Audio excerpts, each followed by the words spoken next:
Uwi na. Hotel-hotel na. Nag-partner-partner na eh. Binigyan ko naman ngayon ng Red Bull. Sabi ko, sir, kailangan mo to. Red Bull. Dumukot. Yun, tontuwa. Good idea. Sabi niya sa akin.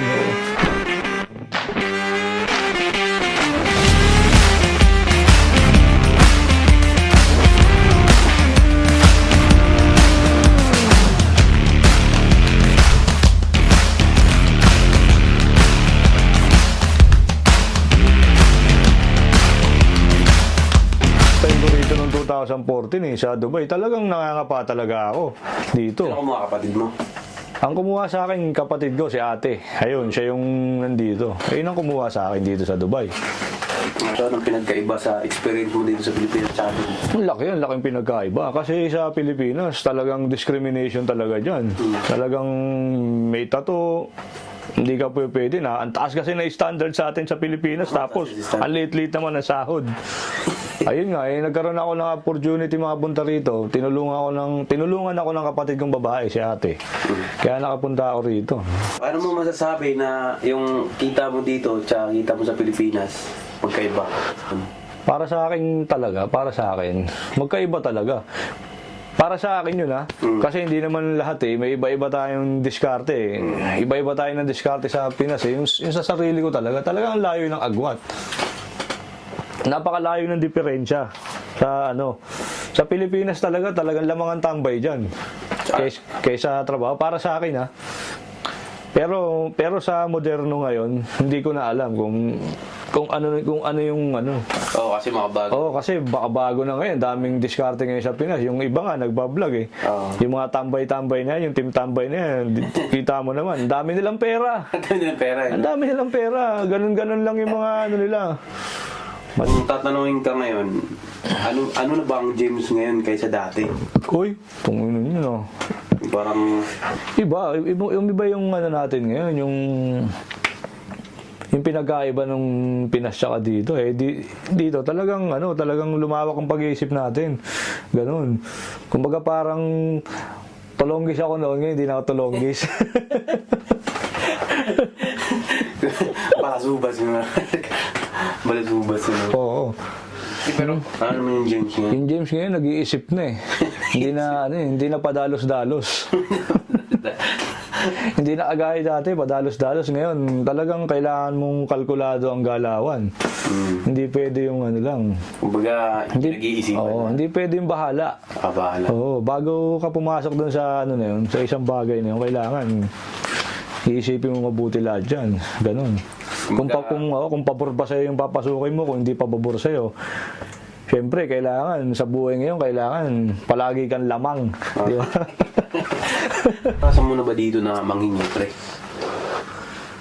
Naranasan mo yung walang-wala ka dito sa... yung ganun. Parang ganun ba na parang manghihirap? Nung nag-lockdown. Hindi naman siya actually talagang hingi. Talagang kasi merong mga kabayan tayo dito noon nung nag-lockdown.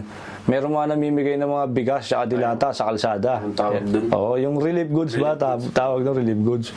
Ayun, yun nga, sa dami kong connection, meron akong group may nagpo-post dito, ganun-ganun. Yung pupuntahan ko yun. Kung saan yung destination nila. Pupunta ako, kukunin ko yung bigas.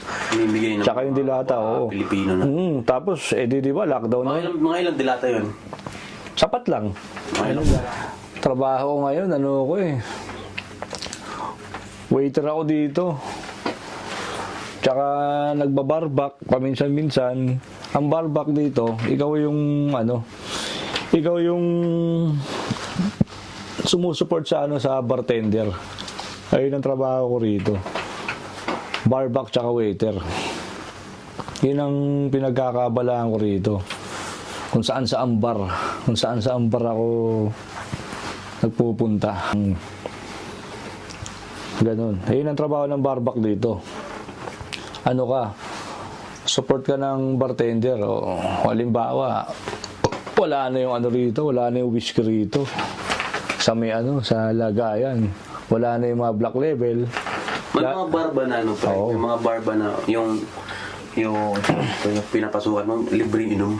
Yun. Yung libre bang inom dyan? Meron naman, pagkatapos ng operation, pag natuwa yung manager mo, yung mga GM ganun, pag natuwa sila, bibigyan kayo ng Papainumin kayo. papainumin kayo.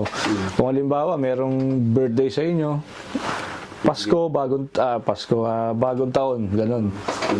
Ginagawa ko to, ano na siguro, 6 na taon na. Tagal na. Oo, 6 na taon ko na ginagawa yun dito. Taon-taon, ginagawa ko dito yan.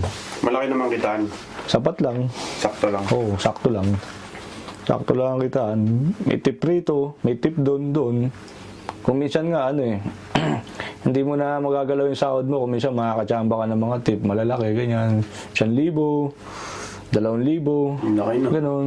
Binibigay sa'yo yun, ha? Oo, binibigay sa akin. Personal, yung ganun. Personal Ha? tip. Personal tip. Personal tip yun kasi may magagaling naman talaga na guys na talagang ilalagay lang na ganun sa sa bulsa mo. Kikindatan na lang kayo. Dalawa, kindatan na lang, ganun. Yun na yun. Yung mga tropang guest. Oo, mga ganun. Pero yung, paano mo handle yung mga, guest na? Medyo- Paano ko siya i-handle? medyo- Para Siyempre, meron ganun eh. para makapagbigay. Ganun. Ang ginawa ko kasi nung last talaga na part-time ko yung medyo malaki yung tip na binigay sa akin, inom sila ng alak. Ngayon, ang sabi ko sa guest na yun, sir, uminom ka naman ng tubig. Huwag naman puro alak yung Inumin mo. yung inumin mo para kahit pa paano naman hindi puro hindi ka ma-dehydrate ba, hindi puro alcohol lala kasi mabdi dito yan eh. Ganun sabi ko sa kanya, sir, magtubig ka muna sir para Iwas dehydrate. Oo, iwas dehydrate, makainom ka ng marami. Binigyan ako. Inakbayan ako ng ganun. Binigyan ako ng 500 dirhams. Laki no. Oo.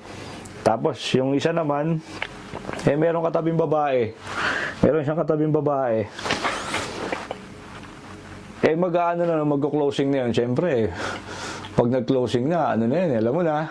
Uwian na. Uwian na, hotel-hotel na, nag-partner na eh. Binigyan ko naman ngayon ng Red Bull. Sabi ko, sir, kailangan mo to. Red Bull. Dumukot. Tontuwa niya. Yun, tuwan-tuwa. Good idea, sabi niya sa akin.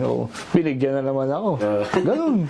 Ganun lang yung lolokohin mo lang ba?